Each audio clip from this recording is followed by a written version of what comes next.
the video went quick. She talked fast. In the event that you did not get everything, that is why I brought flowers. Now, I have two different kinds of flowers here, and none of them are lilies, sorry. I don't know what kinds of flowers they actually are.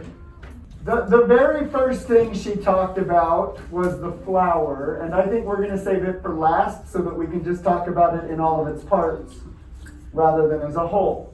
So there is one part of a flower that is not on these because they were bought at the store rather than being grown. I mean, they were grown from the ground, but they were also cut from where they were grown. So what part of the flower can we not see there? Archer? The roots. So the first part of its structure is the roots. The order doesn't matter. As long as, yes. If you did not already have roots written, please write it. What is the function of the roots? What is the purpose of the roots? Harrison? To suck up water and give nutrients to the rest of the plant. So the roots suck up water and nutrients. Now we get into the part of the flower that we can see. What is this? The root. Okay, it's the stem. This was what? Stem. Pass it around. What was the purpose of the stem? Lotus, what's the purpose of the stem? The purpose of the stem is to help the plant get nutrients and water. So the stem, part of its purpose is to connect to the roots, which is where the nutrients come from. So the stem connects to the roots. What else does it do, Harper? It holds the plant. It holds the plant up. So the word she used in the video was supports the plant. If we continue up the plant, we started at the roots. The roots connect to the stem. What is the next part of the plant that we'll hit? Paisley? Leaves. So we have the stem. We have the roots underneath the stem. This is the leaves, or a leaf, plural leaves. The leaf had a lot of purposes.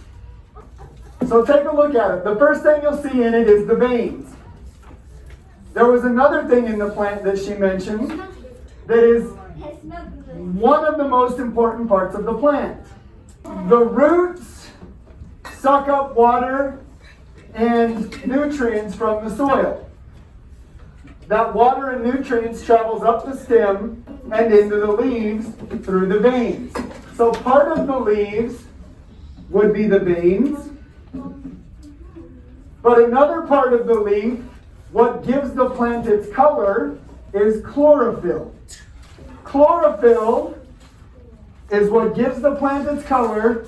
It's also what allows the plant to transfer sunlight into energy. So in your reading yesterday, you read about producers and consumers. Consumers have to eat other organisms. Producers make their own food. Plants are the #1 producers in the world. There are some microorganisms that are producers as well, some algae and that sort of stuff. But plants are your #1 producer, which is why that chlorophyll is so important, because the chlorophyll is what allows the plant to take sunlight and turn it into energy. And it's that energy then that gets transported back through the veins. So chlorophyll makes energy. The chlorophyll is what gives the plant its color, and it's what gives the plant the energy from the sunlight. Well, I don't get, why would a plant need energy? To grow. No, it takes energy to grow.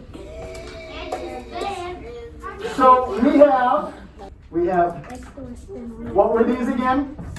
Stems. Okay.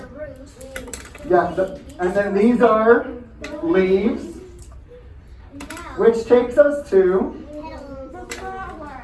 flowers.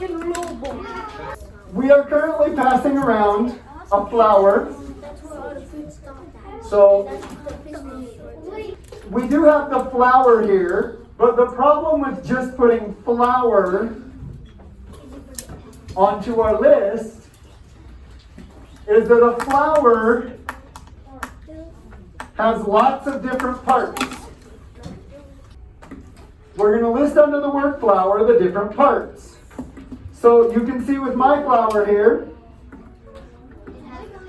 I can take these off. No, don't take off the little parts, please, Mr. Frank. No little parts have to be killed. It's already dead. Wait, show us the full woodland part on the camera.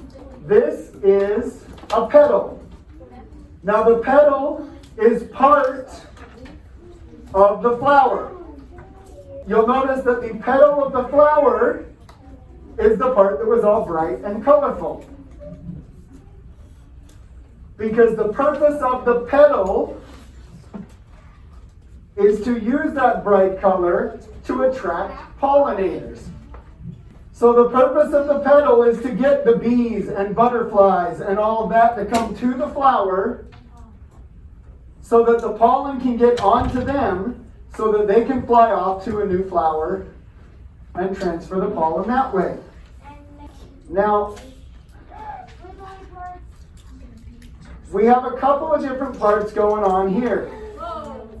Okay, so if I take off on here, I just took off one of the little brown things on top, but you'll notice that it's leaving stuff all over my hand. Okay, so you can see it on my fingers there. That is the pollen. That's the pollen of this flower. So we kind of have two different things going on here. Number one, this little piece is the stamen. The stamen's job is to produce pollen. The other part of the flower are these long skinny pieces. This is what is called the pistil. So the final part of our plant was the pistil. The pistil, its job is to collect pollen. The bees and butterflies and all of the other bugs. So all of your pollinators come to the flower. While they're gathering nectar from the flower, they get pollen onto their legs and onto their wings. They then fly off to a new flower, and as they're getting nectar off of the new flower, that pollen shakes off of them, gets collected by the pistil, and that's what turns into the final part of a plant that is required to start a new plant. The seed. The purpose of the seed is to start a new plant. And then the process would start all over again. You plant the seed, and the seed gets planted in the ground, whether it's like it falls off the bush and gets smushed into the soil and starts a new one, or whether the wind carries it and it falls in a new spot, or we plant it. The seed would then start a new plant. It would start by making roots, and then growing up from that would give you a new stem. Off of the stem would be leaves. At the top of the stem would be a new flower, and the whole process starts all over again. And the next thing we need to do, turn over. You have a big box. We want to draw the model of a flower. Not too hard. Okay? You have ground. Underneath the ground Can you color it? is the roots. Up from the roots is the stem. Off of the stem would be the leaves. At the top of the stem would be the flower. And then inside the flower is where we had, so petal, the pistil, and the stamen. Those are your parts of a flower.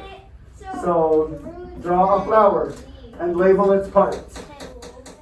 Mr. Fry, with the pistol and stuff, you just mark them and we'll just put it in. The final thing I want you to do, okay, we're going to bring all of this back together. In the beginning, we watched a video. In that video, there was a wilted plant. All he did was dump water into the soil.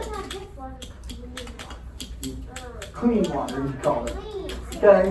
All he did was dump water into the soil. And that water was able to make the plant perk back up. So based on your knowledge now of a plant, how does dumping water into the soil bring the plant back to life? Write down an explanation. I still don't know. Where does the plant get the water from? The roots. And then the roots travel it up the stem to the leaves where it uses sunlight to make energy and it can come back to life.